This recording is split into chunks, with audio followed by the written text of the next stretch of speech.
Hi, today we're going to be looking at methods of payment as they relate to exporting. And with me today is Ewan Ramsey, who's got 16 years experience of exporting across the world. The first thing I suppose that we should start with, Ewan, in your experience, when it comes to payments and exporting, what are the common pitfalls?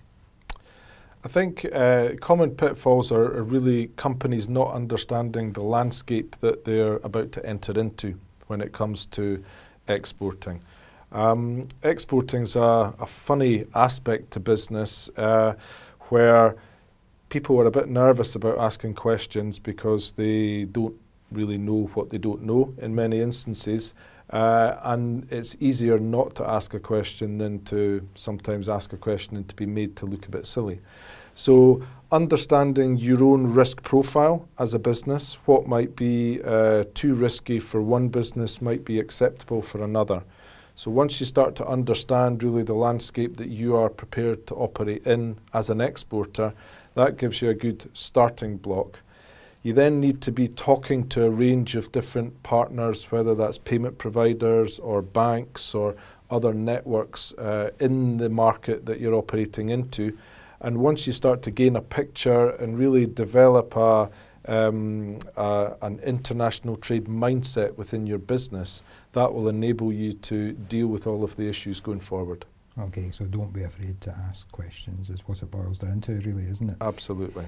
So in the first film, we're going to look at how, well, first of all, to look at what are the risks in terms of international trade payments, and then looking at how you mitigate for those risks. How do you reduce the risk and turn things around in your favour? Whether you are an experienced exporter or exporting for the first time, ensuring that you have robust payment methods in place is critical for the success of your business. Before considering the most appropriate payment method for your business, a number of factors should be taken into account. To start with, understanding that risk is a fact of life in relation to trading internationally is important, as all payment methods have an element of risk. Payment methods enable the exporter to manage and minimize these risks to a level that is acceptable from your own business perspective. The most appropriate method of payment in one country and with one customer may not necessarily be advisable or indeed practical in another. So flexibility on how you operate is important. Gaining as detailed an understanding of your market and your customer is of importance too, as this will provide you with the context and knowledge to evaluate your payment options. Surprisingly, many businesses don't assess the issues and aspects of a market that can have an effect on which payment method should be used when carrying out initial market research or due diligence when looking to enter a new market. Developing your understanding of these issues within a market is a fundamental part of any business market entry strategy, and time, care and consideration should be given at an early stage when assessing which market and which clients to trade with. Remember, when looking to export into a new market for the first time, every business should be looking to minimize the risk as much as possible and then look to maximize the opportunity thereafter, thus providing a sound platform for market entry.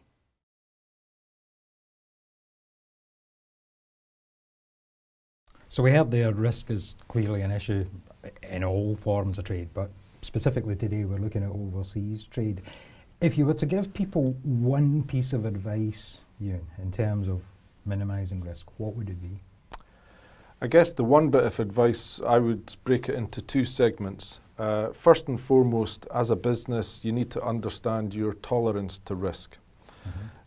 Business is risky in a whole range of ways, whether you trade within your home market or whether you export. However, there are some additional risks in terms of exporting. If you're looking for a risk-free way to export or to do business, that doesn't exist. But one person's risk might be very different to another person. Some people will have quite a tolerance in terms of what they are prepared to take as a risk when it comes to exporting. Other companies will come and talk to me and say, I'm only prepared to export under the following conditions. And again, that really should be the starting point, because unless you understand your own tolerance for risk, it's very difficult to then put in place a process for you to manage that risk going forward. The second part of that is to understand your customer.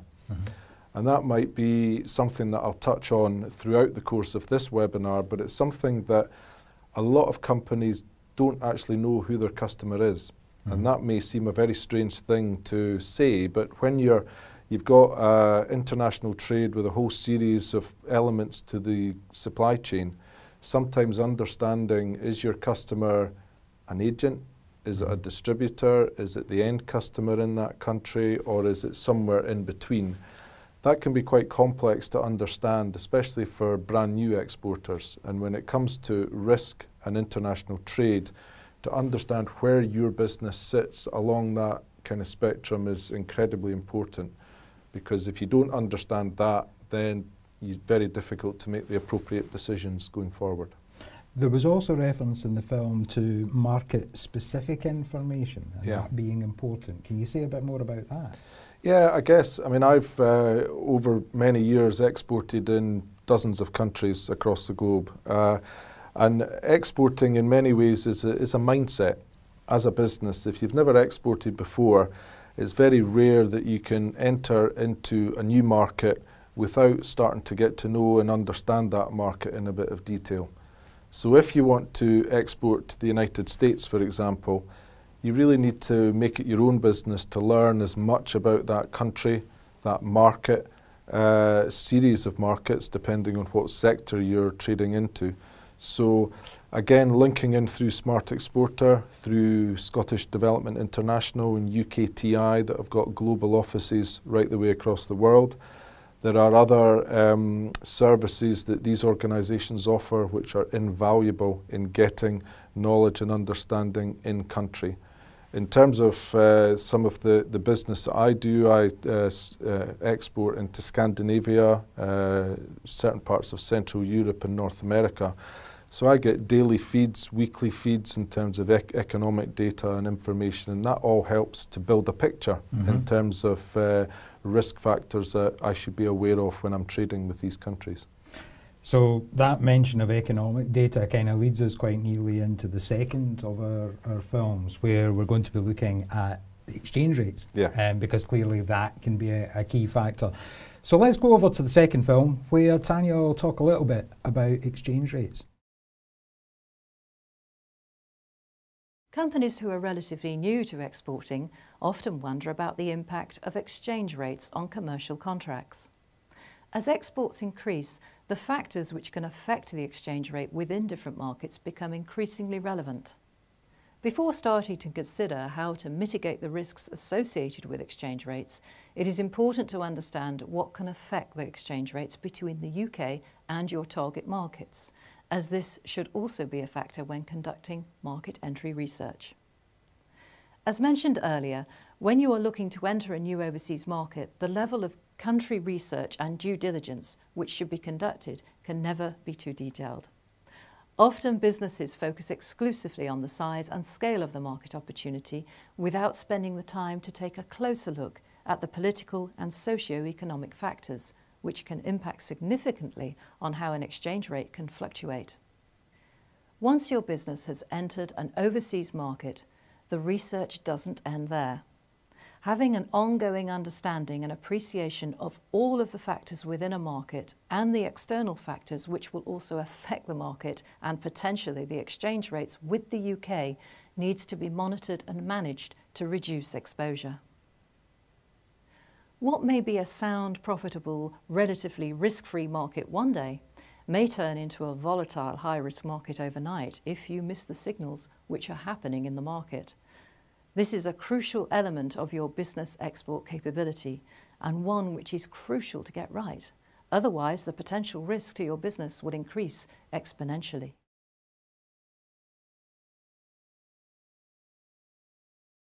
So Ewan, we heard there that country research and due diligence can never be too detailed. That sounds really pretty daunting. Make it less daunting for us. And I guess North America is a good example to give, partly because I made every mistake in the book in terms of North America. I started exporting into the United States about 13 years ago with the view of how hard can it be, and I learnt the hard way. So I guess if you take North America as an example, it's always useful, as well as using Scottish Development International and UKTI, is try and get a reputable, trustworthy in-country contact. And the more that you can develop your range of contacts and connections in-country, the better. Good place to start is through the Chambers of Commerce as well, that have a global network that play a very prominent role. And again, if you go into the United States, in that example, you don't just want to understand the economic data to do with your market and your market potential. There's lots of regulatory and legislative issues that you need to find out about. So working through SDI, UKTI, they have a service called Global Scots, which is absolutely fantastic, which is a network of business people based all across the globe. And what I would certainly do is I would liaise with SDI, try and pick up 2 or 3 Global Scots that operate in your sector who live in the United States, and they can speak to you on Skype, on the telephone, and give you a lot of really, really great pointers. Second aspect, I would say, is you really should go and visit the country if at all possible. Mm-hmm. You can learn a huge amount by research, by using internet and by speaking to people, but really going on the ground, understanding how business works in that country can be hugely beneficial for you. I mean, just picking up on that a little bit, I mean, you arrive there fresh out the airport. Where do you even start with getting a feel for how business works? I think to get as much of the preparatory work done beforehand. So if you're going for a short period of time, try and set up a series of meetings with appropriate people. Talking with ourselves at the Chamber of Commerce, we can help pre-prepare a range of meetings, and in some cases it is really important in what order you have these meetings. So you may want to meet with a corporate lawyer, with an accountant, with a market specialist, possibly with a bank or other financial institution. But I would do that in a set order. I would speak and liaise with them before you go out there so that they have an expectation as to why you're going to see them. But again, we can help prepare that and get it all in place for you. The other thing that came across in the film there was very much that, you know, keeping on top of what's happening with the exchange rate isn't just something that you do at the beginning. No. So there's even a danger that if you've been exporting into a particular market for quite a long time, that things could change. What sorts of things should you be on the lookout over the longer term in terms of keeping on top of what might happen? Lots of economic data to do with government policy, to do with issues happening in the particular market that you're selling into. If you look back a few years ago when the Arab Spring happened in North Africa and parts of the Middle East, there had been rumblings of discontent going on really for 12 to 18 months beforehand in a number of these different countries. And a lot of UK companies that were selling into the oil and gas industry were made aware of these rumblings of discontent. Issues were happening at an economic and a political level in all of these regions and countries. And having that information allows you as a business to make a commercial decision. But it comes back to what we said at the beginning in terms of your appetite for risk and where you want to sit on that risk spectrum. If you know the information, that allows you and the rest of the directors of the business to make a commercial decision as to what to do. But you need to find out that information as much as possible. Okay. Anyone would think you had seen the scripts of these films before. You're teeing me up perfectly, because the next film is indeed about the risk spectrum. So we're going to hear from Tanya about the risk spectrum and how that works. Sounds kind of daunting, but I think we're going to turn the light on it now. So back over to Tanya. In the global marketplace, in order to remain competitive, exporters must offer their customers attractive sales terms supported by appropriate payment methods. Within the context of international trade, the seller seeks payment as quickly as possible, perhaps when the order is placed or before it is shipped, whereas the buyer would often prefer to delay payment as long as possible. Thus, both parties to the transaction have a totally different outlook on the payment issue, And to overcome this impasse, it is necessary to consider some of the options available. As we move through the different ways to effect payment in international trade, we need to consider the risk spectrum. The risk spectrum is intended to summarise the risks associated with the payment methods in relation to the exporter and the importer. Notice that open account and payment in advance sit at opposite ends of the spectrum. When companies use the risk spectrum, it is important that they thoroughly research and understand the implications from a customs, duties and tax perspective, as this will have an impact on the potential options available. The risk spectrum provides a framework for exporters and importers to use when assessing their options, but care should be taken not to be overly rigid when trading with overseas markets, as your commercial payment decisions need to take account of socio-economic changes that may happen on an ongoing basis. Developing successful international trade can often be helped by close working relationships between the buyer and seller. The risk spectrum is often used as a negotiating tool between buyer and seller when working through the commercial pricing and delivery arrangements for a sale. So as we heard there, it's that age-old thing about speeding up payments from customers and slowing down payments to suppliers. Ewan, in terms of the risk spectrum, how does that tie into that scenario, which I'm sure everybody in business is familiar with? I guess as an exporter, you want to make it as risk-free as possible. However, as you've seen on the risk spectrum, if you as the exporter have as risk-free as possible, chances are that's the highest risk to the importer. And it's a case of really trying to find something negotiated between the two of you that suits both parties. When you're beginning to export and you are a relatively small business potentially, exporting into a new market and your customer is a big player, then they may carry most of the bargaining position. So you may feel as though you don't have a huge amount of leeway in terms of working your way to the best position on that risk spectrum. But it's a case of trying to negotiate with both parties. That is really one of the key reasons why you need to learn and understand who your customer is and understand as much as you can about your customer. So you need to be understanding their credit rating, their credit worthiness, looking to get some references from their bankers, from other customers and people within that industry. And once you understand that and you understand what your risk profile is able to be, then you can try and negotiate a position within that risk spectrum.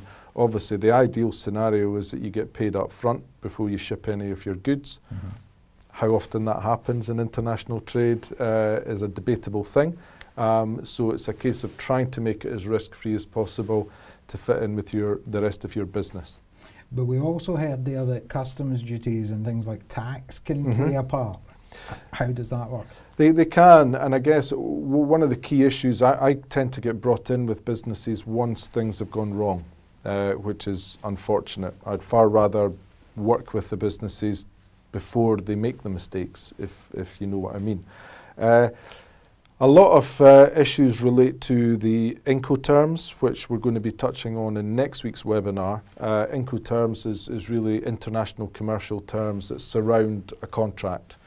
Some Incoterms will state that the buyer has to pay the customs duties and taxes, and in other ones it might be your responsibility as the exporter to pay customs duties and tax. If you don't have a very clear understanding not only of who is responsible to pay these taxes and how much these taxes are going to be, then pricing your product or your service can be incredibly difficult. And some of the big problems and mistakes that I see happening are companies that haven't thought through these processes clearly, and in many cases, or in some instances, companies lose money on an international trade transaction because they haven't factored all of these extra costs into play. Okay. we'll come back to Incoterms at the end. We won't let you off the hook with that, and as you said, we will be talking about it again next week. Just a reminder, this is our second last film. Once we go through the final film in the series, what we will be looking for is questions from you. So if you haven't got your questions in the chat box, this is your opportunity. Just type them in and hit enter.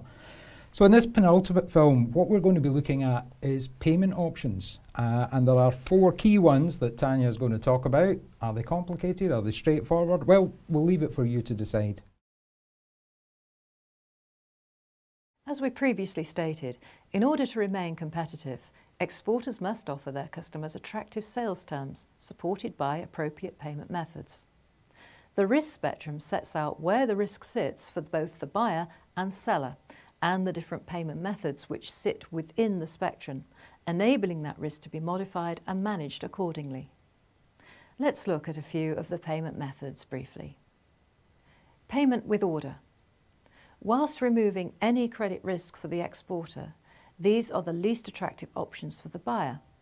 An insistence on this as the chosen method of payment may cause potential buyers to seek alternative suppliers who may be willing to offer more attractive payment terms. Documentary collections. This method of payment requires the intervention of a bank, which takes on the role of collection agent on behalf of the exporter.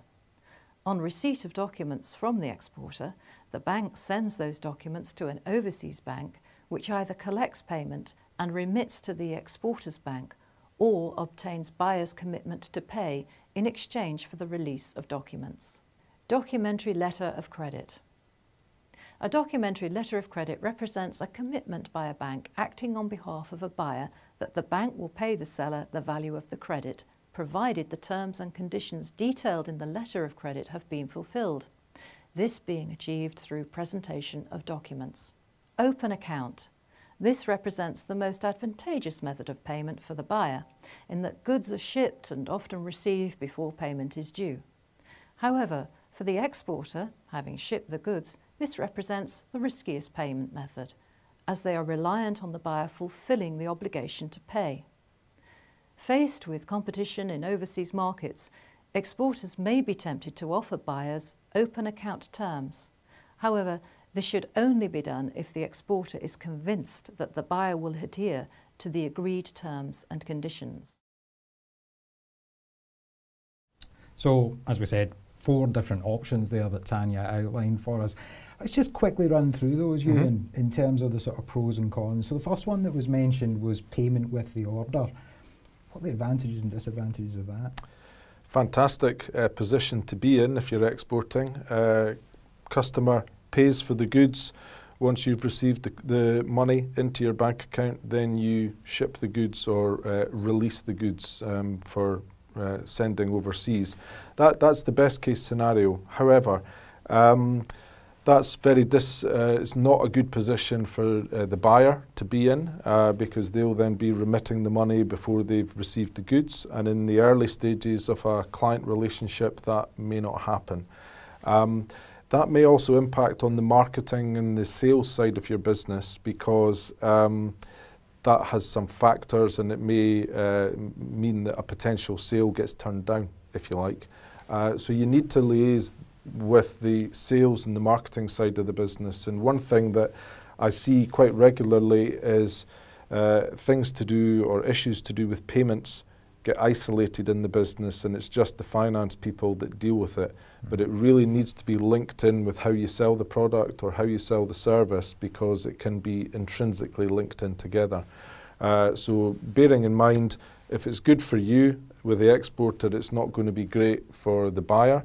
So you need to make sure that they're comfortable with that, and also to make sure that there's some negotiated comfort level. But fantastic if that can happen. A kind of holy grail one. Absolutely.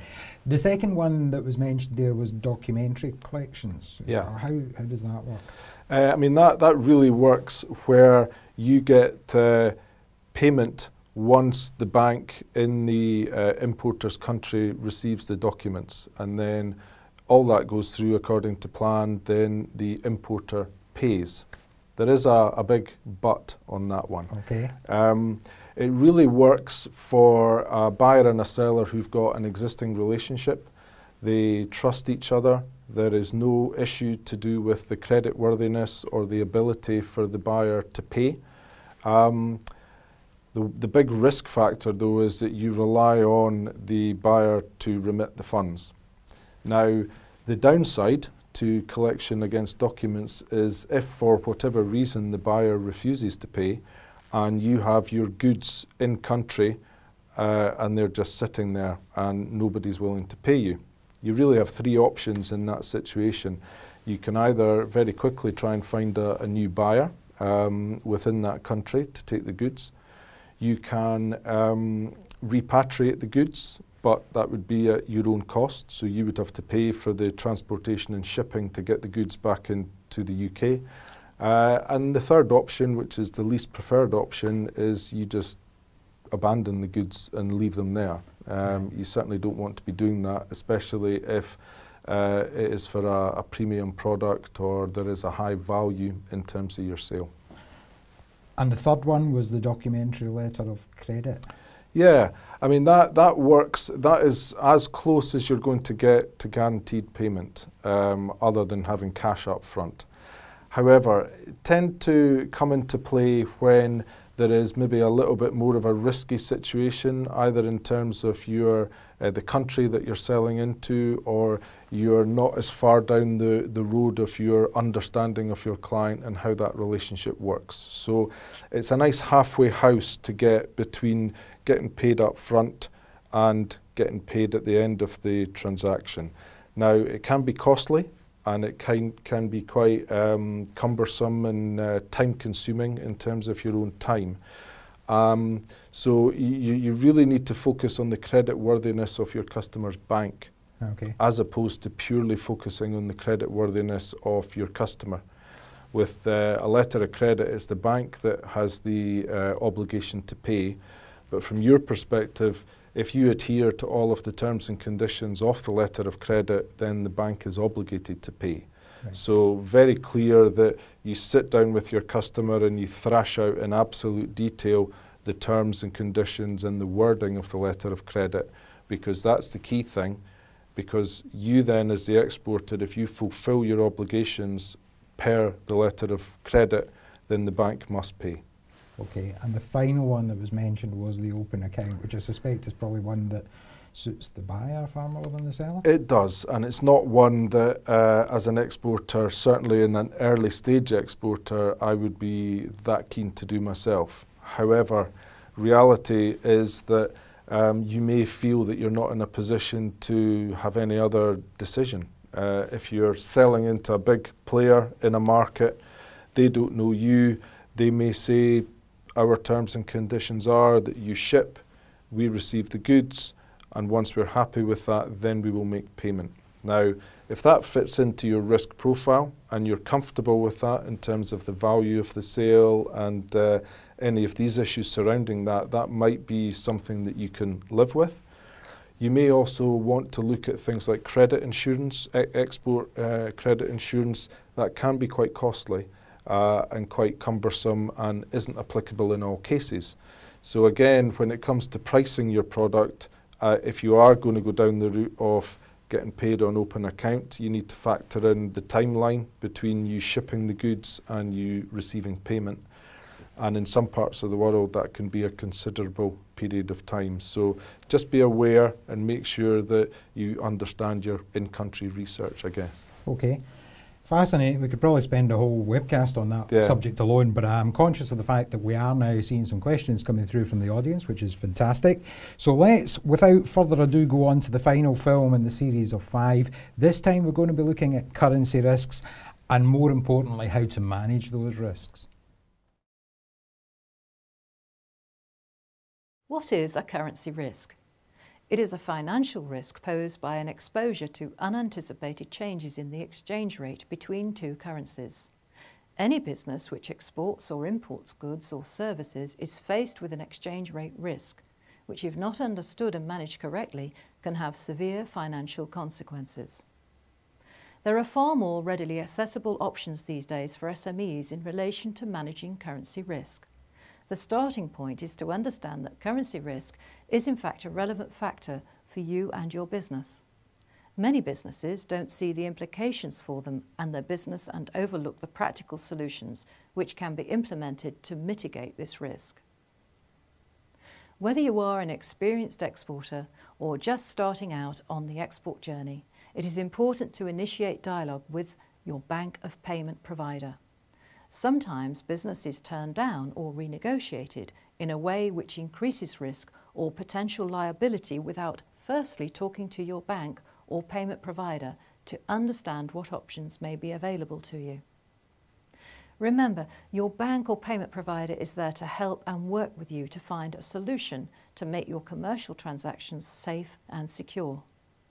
You will often find that you can utilize the experience, knowledge and global connections to effective use, but only after you have talked to the provider and explained your situation and the context within which the situation sits.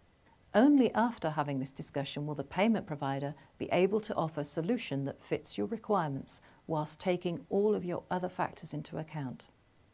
It can also be very useful to have these discussions with your payment provider before you commit to a commercial agreement with a customer, as issues surrounding charges, costs and timescales can be discussed and implemented. All of this may impact on your pricing and commercial agreements.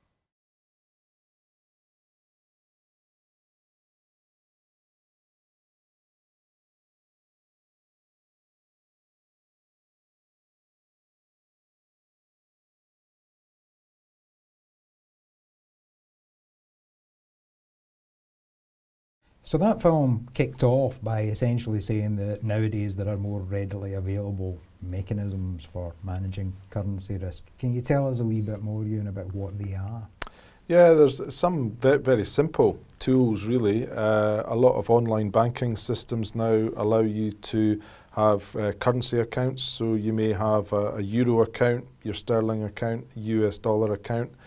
You may, in some instances, if you enter into a contract in euros, for example, and it's over a fairly lengthy period of time, you may want to speak to your bank about a forward contract where you would pre-arrange an exchange rate. Again, that can mitigate your risk factor in terms of any fluctuations. And what's happened with the euro exchange rate in the last 6 months or so has only gone to show some of the risk factors there. And I guess a lot of other businesses now are offsetting their currency transactions. So if you're trading in one particular country in a foreign currency, you may have income and expenditure, and it's quite a good idea to try and incur as much of your expenditure in the same currency as you're getting paid in. Right, essentially taking that exchange rate. Absolutely. One of the things that also come across in the film was talking about to banks and payment providers. Reassure us, because the cynic in me would say, but they're only in it to make money, so how can I be sure that the advice they give me is in my interests, not theirs? Understand where you're coming from. However, at the end of the day, everybody's in business to make money. And if you come back in through Smart Exporter, they're there to give a very impartial view, if you like, in terms of the people to speak to. So at the end of the day, you need to speak to a payment provider, whether it's a bank or somebody else, and you need to deal with all of these different players in the marketplace. And it's a case of having trusted relationships and trusted introductions, and that's something that we can certainly help with and do that through the guys at Smart Exporter. Okay. That actually leads in again quite neatly to the first question that we've had from a member of the audience, because Davina has asked, will we be providing the useful contacts that you've mentioned throughout? Yeah. And we were having a wee chat during the pre-record there. Davina, I can actually answer that question for you, because immediately under Ewan and I, you will see a link to the Smart Exporter webpage. All of the information we've talked about there, plus a whole range of other things, is available on that site. But please don't click it just yet, because we're not finished. The other question that we've got from the audience is from Lewis, and he says that he always asks for payment up front, but offers the customer a discount for doing this. And then rather ominously just says, comment. I guess so long as you've built that into your margin and you're happy with the margin that you're going to get, then fantastic. And I think one thing that I always try and say to companies is exporting is hard enough without trying to make your life even more complex. And the same goes for business in general, really. So if you can get a guaranteed sale and you can get money, cleared funds into your bank account, offering a discount, but you're still very comfortable that the margin that you're making is sufficient for your needs as a business, that's a fantastic result. And if that helps the marketing process and helps you to gain more customers, definitely a good thing to do. Yeah, because one of the things that was coming across to me when you were talking about the payment options earlier on was very much a case of, okay, can your business actually sustain the model that you go down? Just to pick up on that a little bit further, what would your advice be there? How do you fit that in? Because you did say it's part of marketing, it's also part of finance. It is, and I guess if you come right back to the very beginning, when you start exporting, I always ask companies, why? Mm-hmm. Why are you now considering exporting?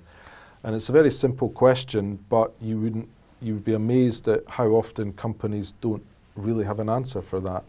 But it comes down to understanding your risk profile of your own business. So what are the go, no-go decision factors for you in terms of exporting? Is that certain geographical markets that you're not interested or you are interested, vice versa? Is there a particular profit margin that you want to stick to, and that is your golden rule of thumb, that if anything drops below that, it's not on your radar? And a number of companies will talk to me and say, exporting's not for me unless we operate on the basis that people pay us up front and we manufacture the goods and we stick them outside the back door of the factory, and the buyer is responsible to come and pick them up. If we can find clients like that in overseas markets, that's the only way that we will export. And if that's you understanding your risk profile, that's fantastic, because that gives you a very, very clear understanding as to the rules and regulations for yourself going forward. We're almost out of time, but I have to ask you the question, because over the 16 years, I think it said in your little biog that you've been involved in exporting, you must have seen some real blunders in relation to payments. Without giving away any confidences, let's just finish off. What's the one that sticks out in your mind? Probably one that related to payment up front. Mm-hmm. And you would think, what can go wrong with payment up front? However, payment up front meant two different things between the buyer and the seller. The buyer's understanding of payment up front was, I will go to my bank and instruct them to make a payment. The fact that that payment wouldn't leave their bank account for a week and it would take a further week to land in the exporter's bank account, that wasn't an issue from their perspective. So the buyer and seller essentially ended up in a bit of a standoff with goods stuck in customs, and one party wasn't prepared to pay and get the money through, and the other party wasn't prepared to do their side of the bargain. So that was such an innocuous seeming issue that if it had all been cleared up at the very beginning, we wouldn't have had that problem. But it all came down to a lack of understanding between the expectations from the buyer and the seller. So up front, make sure that you're both on the same page. And that was even with the option that very much favours absolutely the seller. Yeah, and it can still go awry. Okay. Well, we are almost out of time, but before we do finish, next week we'll be looking at Incoterms, which is something that Ewan's already touched on. I could try to explain to you why you should tune in, but that would be crazy because Ewan's still sitting here. So go on, Ewan, sell it to them. Why should they tune in next Tuesday for Incoterms? Incoterms are international commercial terms which really regulate how transactions happen all the way across the globe. Incoterms are regulated by the International Chamber of Commerce. They're updated usually every 10 years or so, and you need to understand some of the basics of Incoterms because your customers will understand Incoterms, and you don't want to be left in a position where people are talking about commercial terms that you've never heard of or understand. So next week we're just going to do the same, a short, sharp introduction to Incoterms that will start to give exporters a bit of an understanding. Okay, so it's essentially about making sure that you know what you're talking about. Very much so. Fantastic. Okay, so Incoterms, that's next Tuesday at 12 o'clock, exact same time as today. It just remains for me to say thanks, Ewan, for joining us. Look forward to next Tuesday and hearing more. Incoterms has always sounded a bit mysterious to me from the first time that I heard it, but I'm looking forward to finding out more next Tuesday. 12 o'clock. If you haven't already booked on, then as I pointed out earlier, there is a URL immediately below us. Click on there and you will be able to reserve a place on that session next Tuesday at 12 o'clock. So thanks for your company today, and we look forward to seeing you again next week.